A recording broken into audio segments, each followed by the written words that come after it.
Motherfucking mini episode. Mini episode. Motherfucking mini episode. And I'm proud to be an American where at least I know I'm free. And I won't forget the men who died who gave that right to me. And I'd proudly stand up. Welcome, little mamas and Gentiles alike, to another phenomenal episode of My Momma Told Me. The podcast where we dive deep into the pockets of black conspiracy theories. And we finally worked to prove the conspiracies of this time us. It's a motherfucking mini episode. Can I say, what a wild choice for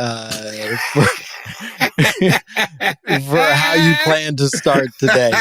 It's chaos today, baby. It's real chaotic right from the start. You're going with the I would say the quintessential Trump song at this point. Is that his? That it wasn't. I think at first it was just that whatever his name, Lee something. It ain't Lee Daniels, but it's like that. Yeah. Type energy, who wrote the shit. And then I think Trump kept trying other people's music, and they kept being like, nigga, give me back my song. Don't play my shit like that. And then eventually old boy was like, you could play my shit. Yeah. And now that's his shit. Listen, I'm turned. I've been watching politics all week. I went to the Black Rodeo on MLK Day. I'm active.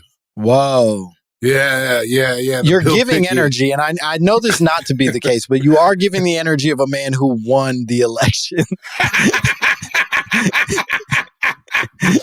I think I know that not to be true. No, yeah. No, I don't like it. Okay, because you're acting real celebratory right now in a way that makes me a little nervous. You know what it is when the other side is in power, that's when I get active. I basically took the Obama years off.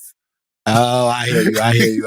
You know what I'm saying? But then they put that pressure on you. That's why day one, Black Rodeo, let's go. Yeah, you're on your grind now. You remember what it feels like to be an endangered species. Yeah, I'm back focused. Let's start fucking. I got you. So I'm excited, and it's coming off strange. I get that, but it's not. It comes from a place of fear. Yeah, no, I 100% get that. Yeah. That is sort of the insane thing that is happening, is that like truly things are shifting in a way where it's reinserting fears that didn't exist anymore. You know what I mean? Like we as much as black people are sort of like the targets of the vile, evil constructions of this world, there are so many of the active fears that my grandparents suffered through that you and I just don't have to think about the same way. That's how I feel. I feel that like in this climate, we are given the scraps of what America could be, and we're about to make political soul food, baby. You know what I'm saying? Hey, don't throw away them pig's feet. Come on. We might be able to do something with that. I ball the best on a budget. You know what I mean? I just so happen to have a big old jar of vinegar over here. Let's see what happens. Yeah, I'm scared out here. I might fuck around and have a kid. Whoa, no, that's not that doesn't not. Reduce the fears. I'll be honest with you. That. But what I'm saying is I play better scared. You ever? Let's see how scared you can get. Have you ever been in a physical altercation where you were actually scared and then you came out on top? That's the best feeling. Yeah. Most of my physical altercations, I've either lost or broke even. I'll be honest with you. That's fair. But I've had a couple where like I was legit like, fuck, I'm getting fucked up. And then like was able to turn it around enough that I was like, whoa, all right, yeah. And then you found that power within yourself. Yeah, I'm an animal. I can be an animal. That's where I am right now. Yeah. Like this kid, this kid, I remember it was crazy. I spilled a brisk iced tea on his head, and he called me out later in the day. He was like, I'm about to beat your ass after school. And all day I was so scared. And I was like, you know that thing where you're like low key looking for help and nobody was coming. I remember I was talking to I remember it so specifically because it was Ramadan and one of my friends was like half fake Muslim. And he was like, oh, I'm so hungry. And I was like, I think this is the one guy that's going to help me out. And he was like, I wouldn't pour a brisk on somebody. That's fucked up. And I was like, no. I was like, oh no. You have the discipline to defeat this bully with me. Come on, man. Wait. Let's not make this a moral conversation. Back me up. Yeah, nigga. We're friends. You're at my lunch table. Yeah, and then he caught me in the athletic hallway and it didn't go the way he wanted it to. Wow. Yeah, the most stressed I think I've ever been in my life is when I had like a date for a beat down. You know what I mean? When like I remember there was this one dude who we kind of got into a scuffle at lunch, and then he was like 3:00 and like scuffle like a talking shit, maybe a push type thing. Yeah, but enough to get your like adrenaline going. Enough to get the adrenaline going, but not enough. And I think because I wasn't the aggressor, not enough evidence that I was gonna win anything. Do you know what I mean? Like the nigga pushed me. It was 100%. Like, and then teachers showed up or lunch staff, whatever. And he was like, 3:00, I'm on your ass, whatever. And the rest of that goddamn day, brother, you're hoping for a school shooting straight up. Not okay, that was crazy. But you know what I'm saying? White boys in trench coats, please. You're hoping for a bomb threat, like you're hoping for an act of God. Yeah, because an act of God, then you're like, okay, I got enough time that this can cool off, and maybe I won't have to address it directly in that way. Did you ever have a kid snap in school? No. We had one time there was somebody wrote, this is so crazy. It was on my desk actually. I was in Spanish class. This is in high school. And somebody wrote like February 11th, everybody's going to pay. Whoa. On the desk. And you know what? I fucking told. I told immediately. I told the motherfucking teacher. Hey. I said, look at this. I'm not safe in here. And then February 11th came and I didn't go to school. Hey, let's go. Go crazy. You deserve it. That's so nice. I snitched immediately. I fucking told. I hate that people don't snitch. Why would you not snitch? That's so scary. I think that there are instances where you should not snitch. I think if me and you did some shit and you snitch on me, that's snitching. No, I'm not talking about snitching in the grand sense of it. I understand that like relationships should have more depth to them than to make me solely responsible with, you know what I mean? Like right. If I believed in you, I should not need to snitch on you, and we should foster healthy enough relationships that like, even if you did some bad shit, I go, well, no, I believe in this person enough that I don't have to be the one that takes him down. Right. That said, if somebody says they're going to shoot up a public school, come on. Fucking tell. White kids all over the school. I don't know. It could be anybody. My back's to the wall. What am I going to do? So crazy that there are like witnesses and adults and people tracking these things and are opting to like play it cool. Don't play it cool. The internet has warped children's brains in a way that they cannot be fixed. So if a boy says he wants to harm people, believe him. Yeah. That's what he wants to do. And it wasn't even active like this. This is probably like 2002. So, I still had 9/11 bubbling up in me. And then also this is in Colorado where Columbine happened. I fucking told. No, you should have. I told. We had a kid snap in 6th grade, but he snapped with, I'll just tell the story. So this dude that I was very good friends with, my friend Josh, we used to make fun of this other kid in class. Everybody made fun of him, but Josh really used to go in on him in a way where like, because he was a weird kid, he would like sneeze and then lick it. You know what I mean? Like he was an odd motherfucker. You got to get your kids to control their bodily functions though, I hear. Like the clothes and all that stuff, maybe you can't help it. Shit like that you could help. He was a real without drugs a tweaker. Do you know what I mean? Like 100%. Like fully sober tweaker that everybody used, and it was fucking in fourth grade. It was the 90s. I didn't give a shit. Oh yeah, you were saying rule. Words you can't say no more. Yeah, this is nice. This is fun. This is how I get to know my friends. This is how we take turns making fun of this boy. This is how I foster community. By taking community away from him. Yeah. But this Josh especially used to go in on him, and it was math class in fourth grade. Josh was roasting him about some weird shit he had done, or his shoes. I don't remember, but the kid snapped. He literally went, "Ah!" and then he grabbed the biggest pair of scissors he could find, and he jumped and tried to stab Josh like fully in his face with the scissors. And I swear to, like a superhero movie, Josh caught his arm and it was like holding it above his face as the boy, I'm struggling not to say his name, was just desperately trying to stab him through his face. The teacher's screaming. We're all like trying to pull his arms and he won't let go. It was like 5 minutes of the wildest shit I had ever seen in my life. And we never talked about it again. What, did Josh lay off of him?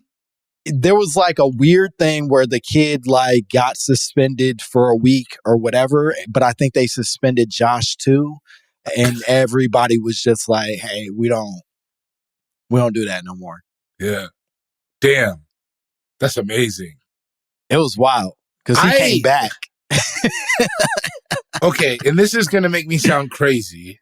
Yeah. I wish that I had that snap in me. I have pretty good control over shit. You know what I mean? Like, I've never just been like, and that kid, like, good for him. He was like, nope, that's it. Yeah. I'm not saying good for him, but I'm saying emotionally, I understand it. I think I talked to you about this. I can't remember if we did it on microphone or off. Unfortunately, folks, you should know that David and I talk so much. Yes. Almost every phone call now that we have, it's like an hour. Yeah, pretty much all the time. Talking and when we get on, we immediately go into conversation. Most of it is completely wasted.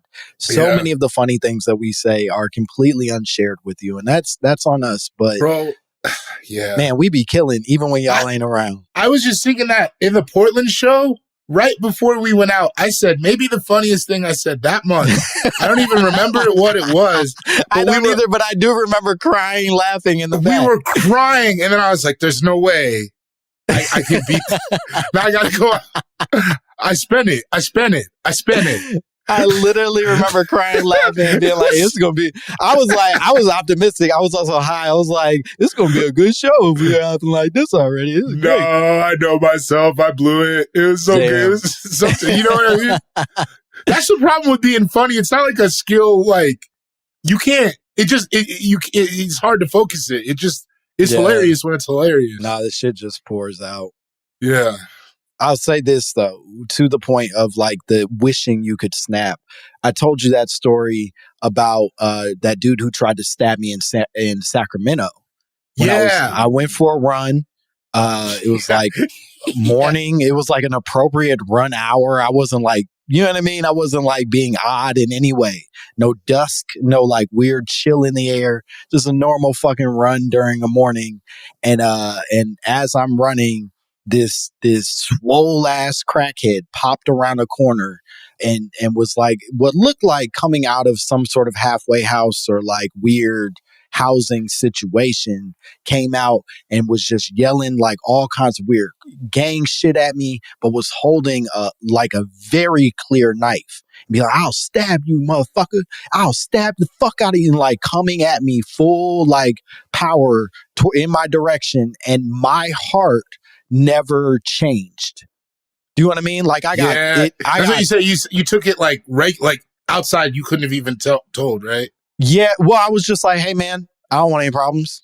I don't want it, man." And I was like walking in the street, and I just walked around him, and he kept following me for a little while. And I just kept being like, And I don't want no problems, man. And I just kept going.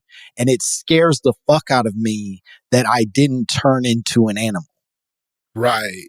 Do you know what I mean? Like in Yeah, any I know direction. what you mean. I know what Like, you mean. Like, even if it was to run away faster. To run with all my heart, to just truly save myself. The fact that I Right. didn't do either of those things. And truthfully, I wish I would have had like the fight instinct. But the reality is the flight is more healthy and appropriate in that situation. But I wish I had either. I just kind of was like, I'm good. I man. have don't been want in that situation before as well. When something crazy is happening, like somebody take out a pistol or something, and you're just like, you're just the same. Yeah. Like you don't like it and your heart is racing, but you don't suddenly turn into a hero, and that's scary. I do know what you mean about that. That is a tough truth to look at from yourself, because you want to think you would be the hero. Well, you would love to think that you would be like, nobody pulls a knife on Langston. Today's the last day you threaten Langston Kerman. You got the wrong one, buddy. You just messed up. Bro, I never cracked my knuckles in a serious manner one time. I have no clue why you would do that. Or like when you see people go like this. I never done that for shit. That would make sense. You got to move your neck more in fights than you think you should. It's always been like, I mean, also I get too worked up during physical altercations. I learned that young. Like, I'd be like when you're getting in those kid fights and you like cry. I was like, one of those. Yeah, like, win or lose. We had a kid named Mark who was a crier during a fight. Like every fight he got in, but he won every fight. So it evens out. Mm-hmm. Where you'd be like, hey, Mark be crying, but Mark be winning. What you gonna call him, gay? No. Yeah. I'm gonna watch my mouth. Yeah, there's more fuel for the fire. You're gonna cry harder. I want him crying around me. I'm surprised that you don't see it with grown men more, because to me it makes sense. To fight and cry. It's so charged up. There's not a lot of things that you do physically that are that charged up. Not working out, not sex. Like, it's not that. You know what I mean? No, it spikes your adrenaline, your heart rate at such a fast rate and at its peak, and then it just shoots it right back to like something odd. You know what I mean? To deal with. Yeah, it's a lot for your body to deal with.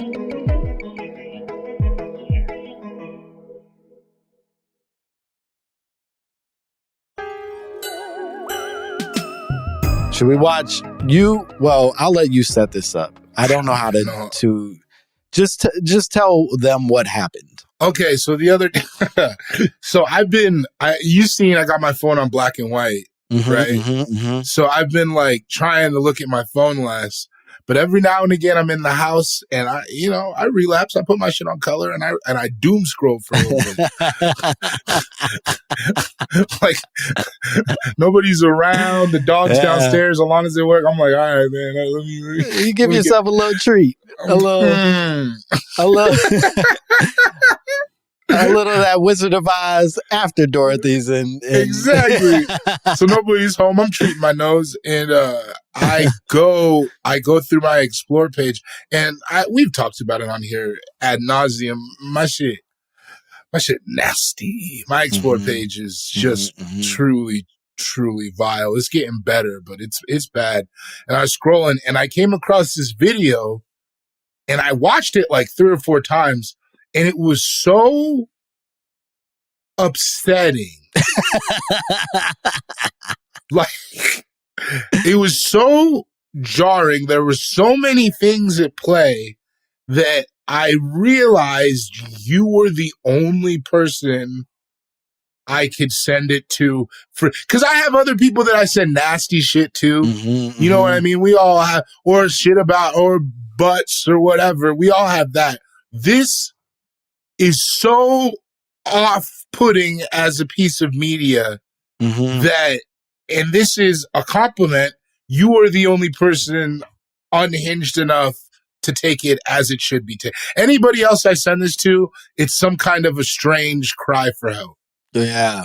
You know what I'm saying? I knew that you would take it as what it is, which is just interesting.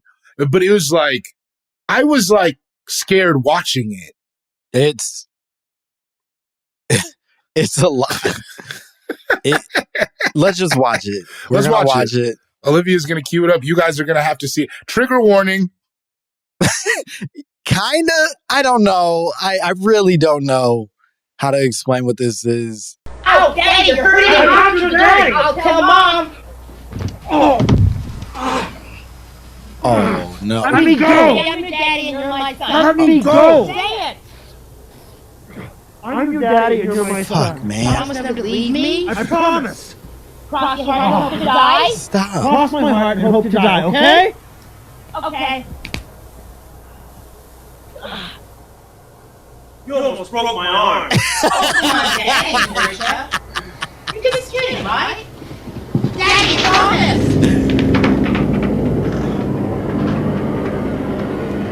Oh. Daddy. No. He's so fast. He's crazy fast. That's the part that scared me the most. Yeah. You don't want him to be able to run that fast. If this dude's superhuman, then god damn. What the fuck was that? Brother. It's rare that I'm like, I have no idea what that was. I have no idea what that was. I can't make heads or tails of it. I don't even feel like I need more context to it. We could have watched the entire piece of media. I don't know if I would get any more answers. I don't think you get any closer to what you truly need there. He was so strong. Well, it starts off. Let's just start it where it starts. Play by play. That's the smart idea. It starts off with this argument that almost immediately turns sexual, right? It's also, we have to describe it visually because they can't. Those aren't watching on YouTube. There's a good reason to watch our YouTube. Yeah, you're gonna need to look at it too. Yeah, go run the views up on this because this shit is fucked up. It starts off with a tall white man and a dark black little man. Actual little person. A little person. A little person. They're in the. I don't. Can you start? One of them's the little person's in a wife beater, if I'm not mistaken. Yeah, he looks strong. So the white man is kind of he's really taking control of him physically. It seems to me like he's sort of like they're tussling a little bit, but he never fully seems in control. He just seems like, would you presume in seeing the dynamic that he's going to manhandle this little guy? I think maybe that's what it is. But then the middle guy immediately grabs his neck, takes him down, mounts him, right? From behind, and again, arm in his sexually. Neck, it feels sexual. He literally at one point looks to be grabbing his crotch as if he is going to, and forgive my crassness here, it looks like he's going to rape him. That's the implication. But then they cut to a different angle and reveal that he has him in a sort of like arm behind his back, like a half arm behind his back, situation. Forearm in the back of his neck thing. Yeah. And then he says, say I'm your daddy and you're my son, which at first I thought it was. I think it's you're my daddy and I'm your son. But he's saying it. I thought he was saying it I didn't realize he's forcing this white man to say to him, I'm your daddy and you're my son.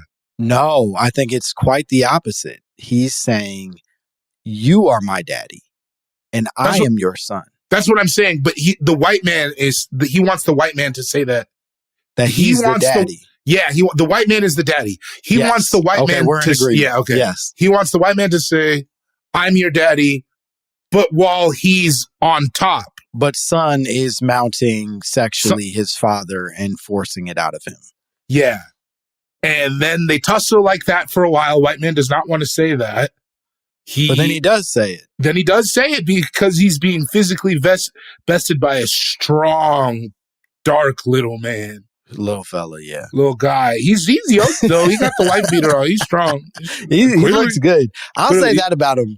I don't want this to at all be misinterpreted. He looks good. He's good. camera ready. Yeah, for sure. For sure. Not the greatest lighting, but, it was 87. No. We don't know what his face looks like. It's just... It looks like a tube sock and a white beater. It's hard to know what that man's face was. And then he gets up and he's like happy. He seems happy with the interaction. He's I got he pats him on the back. He lets him up. Right? Mm-hmm. Yep. And then the white guy is mad. He says, "Oh, you hurt my arm, Stevie," or whatever. Yeah, he says, "You almost broke my arm," which is what made me laugh. Because that made me laugh a lot because he also almost raped you. Your arm is really the least of your worries. The arm was not what I was concerned about the entire time I was watching this supposed film. Olivia says that this was a UCLA film that won an A&E Short Film Award. All right. Okay. Cool. I mean, we're going to need to track everyone down involved, I think. Would love to have whoever this is on the podcast. But let's continue the blow by blow. Yep. So he's like, "Oh my God, my arm." And then he picks up his shoes and the little guy's like, "What's wrong?" He picks up his shoes. He grabs a jar of an unknown substance. The white man does, and he runs out of the room. It looks like his a magic big old beans? jug of soy sauce.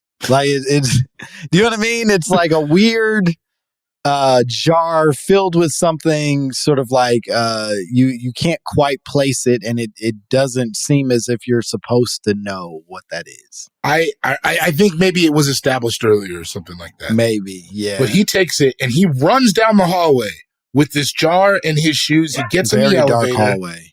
And then it cuts to him in his car, and he looks in the rear view, and the little man is chasing him down the street. Fast. And the little man is catching up to the car at first. Yeah, and then you could tell he hits the gas, and he turns out of sight. Yeah, and the little guy's fast as fuck. Yeah. And that's the end of the video. And I have been haunted ever since. It's got a lot going on. I just can't figure it out. Can I say this? I think this should be a requirement for posting on the internet. I think for far too long, we have lowered the standards of what internet worthy is. It's any picture of your face. It's a picture of your stupid ass food. It's a picture of a mountain that we could all potentially take with no skill or explanation. But you should have to be able to reach a level of professional or crazy to contribute to the larger conversation in front of us. I get that because we are being weighed down by normalcy on the internet, where it's like it would be more of a destination if it was so crazy. Yeah, and I think I would argue we're at a dangerous level of normal where everybody feels like they have to contribute to the larger conversation, but they have so little to offer to the larger conversation that we're just flooded with bad ideas that aren't bad enough to really fix. Do you know what I mean? Like it's not fully wrong, but it's also missing a bunch of points, and it's a repeat of 6 other things that I saw. So now I'm doom scrolling past it for something that's gonna fucking bring me back to life. And instead, it should just be sparse and talented. Here's the thing. I haven't stopped like that on anything in a long time. And I think that's the talent. It cut through the noise. It cut directly through the noise and got right into I don't remember 90% of what I consume on the internet. Truly. And I would argue I don't think most people do either. No. I think you remember it as a whole. I think you consume a bunch of bad shit enough to know that a lot of people are doing it. You see that TikTok dance 50 times, so you know people are doing that dance. You know what I'm saying? But you don't retain the majority of what you're taking in. Yeah. You couldn't And possibly. And we have it, it's a difficulty with us, right? We talk about it like, how are we going to get people to stop when it's just two dudes, very handsome, just talking? You know what I mean? Like, how do you how do you cut through the noise? So to your point, maybe this is what the internet needs to be. I think that this is what the internet was before. I think YouTube, before all these YouTube creators, was just wild videos, kind of. Yeah, I think you really had to need to put that up at a certain point, and then it shifted. Olivia's saying E-Bomb's World. I remember, and again, I'm not proud of this, but I remember going to E-Bomb's World so that we could watch the helicopter footage in like weird night vision of like soldiers shooting at fucking humans in other countries and shit. Like, your eyes have horrible. never seemed more vacant than when you were pulling up that memory. Yeah, no, it's a horrible memory. I feel so bad about it now. I don't like that was a time, you know what I mean, that we all spent, and I spent especially. But like it existed, and it sort of like, I don't think that's right, but I do think there's a reason that, to your point, those memories live on, and I think it's because it moved people in one direction or another. That's true. And to be fair, if the internet was mostly whatever the fuck this was, I would not spend the time that I spend on it. Bro, I would make a different choice. If that's what the internet was, it would almost be a place that you would exercise more caution in navigating, possibly. Does that make sense? Right. Like, because you're like, okay, I don't, like, you know, it's like when you go to like a crazy spot or something, you're like, oh, I gotta go to Joe's house. He lives in the P's. I'm not trying to go over there every day. Bro, it would make us all responsible gun owners. Yes. You know what I mean? Responsible with the internet. Exactly. We would, you know, there'd be guys who are like, nah, I fucking love shooting my gun. But then there's most people who are like, no, I have it. And I know how to use it. I know how to use it, but there's no pleasure to it. It just is. But instead, now we're all busting off at lunch or anytime something even sort of interesting happens. Not even interesting. It just has to, we have to get back to a place of true provocation. And it can be provocative in this way, which is horrifying, or it can be provocative because you truly are showing me something that like is exceptional, and we couldn't see it the way that. And I'll be honest, every video we post ain't that. Then we got some hitters where I go, fuck, we was being funny, and then some of them we post were like, hey, that's all right. We put it up. Started talking. And if that meant that they would come in and say like, yo, unfortunately this week you guys don't get to put a video up, all right, I'll take that L. What I'm saying is, I think we need restrictions on the internet. I've been thinking about this a lot lately, especially with the election, and like, what is the true meaning of freedom, and is that something people want? And I think people have proven it in their voting and stuff, that people want to be told what to do. People want answers. I don't know if unbridled freedom is for everyone. Bro, we need a little of that China. There's a little of that China. You have been saying it. You have been saying it. We just need a little China. We just need a taste of China. Because I often think about stuff where it's like, I judge myself as the medium, right? I don't think I'm that exceptional. You know what I mean? And it's like, you can't, the average person, I don't know, you know what I mean? Complete freedom is crazy. If you ever had complete freedom in your life, how did that go? I don't know that I think even when I had it, I was so fearful of it that I didn't truly, you know what I mean? Like where I didn't truly ever let it just be complete. Well, and what happened, I know, okay, I can speak to myself when experiencing kind of a more true freedom. You build your own prison. You know what I mean? You just build your own weird set of rules that you will have to go to therapy and pay to unlearn. Because right. because you don't particularly have you're not the best informed to create a system. Right. You know Yeah, what I I'm mean, saying? it is the reason that people always return to religion, right? Is that like at the end of the day, it's like at least some version of agreed upon set of rules Come that on. we abide by rather than us just all being the loosest we've ever been in society. It's a system. It's a system. People Yeah. love systems. And I think a system works, right? I think that's why you go to work. I think that's why work is scheduled the way it is. I think that's why everything is scheduled the way it is because of free for all. I mean, yeah, I guess it was great when we were hunter gatherers, but as soon as we got done, even that was its own system. You know what I mean? Like, it's like you need a system.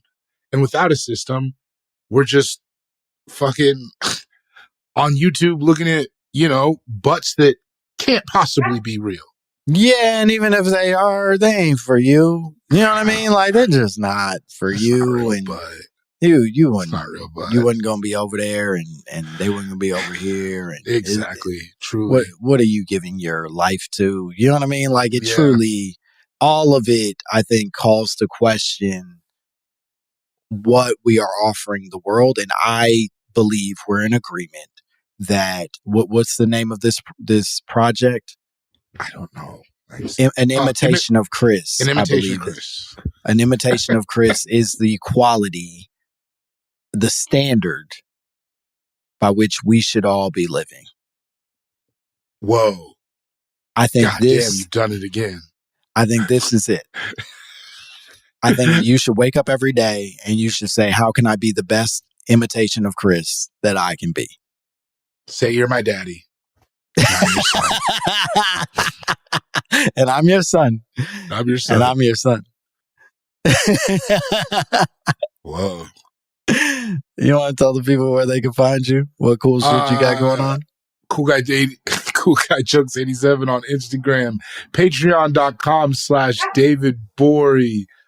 Go buy my special Birth of a Nation. I got a bunch of other funny videos. I've been teaching myself Photoshop and Premiere. It's going bad, but I'm getting better. Made that Black Rodeo video all by myself, baby. You know what I mean? Yeah, this is exciting. Yeah, I'm liking it. I'm liking hearing this. I told you I'm activated. Trump got me active. It's scary out here. I need more skills. My boy taking a typing class. I like this. About to learn Morse code. I just gotta be ready. I don't know what's coming. Baby, have you seen my Mavis Beacon CD-ROM? That's the other thing. She came home the other day and I was just watching this man who looks like Jafar tell me about layers on Photoshop. And then I AI generated a picture of a white lady in front of a pig farm. And she's like, what's happening? Yeah. And I was like, knowledge system. Yeah, baby girl. What's happening is we going up 5 to 10% in revenue this year. What's happening? We're about to get rich. It looks like somebody knows how to promote now.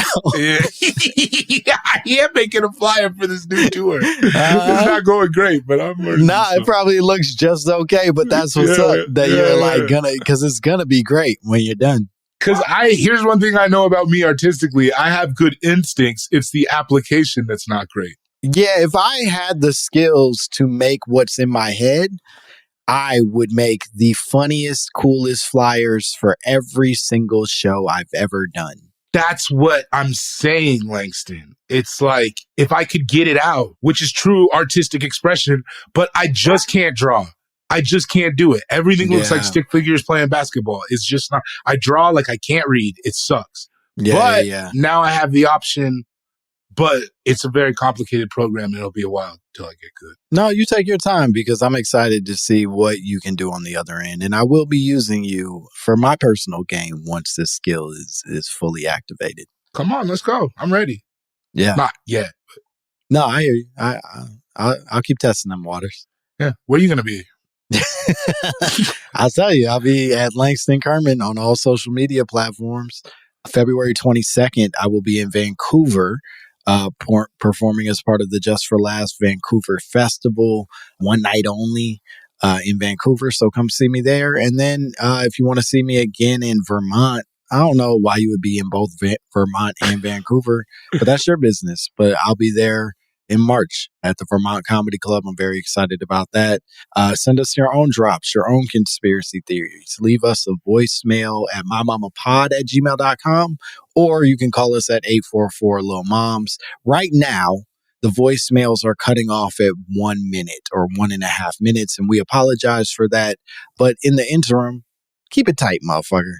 Just tighten some of that shit up, because all the hellos and formalities, you can save some of that. Just get we to don't the need fucking. to know about you.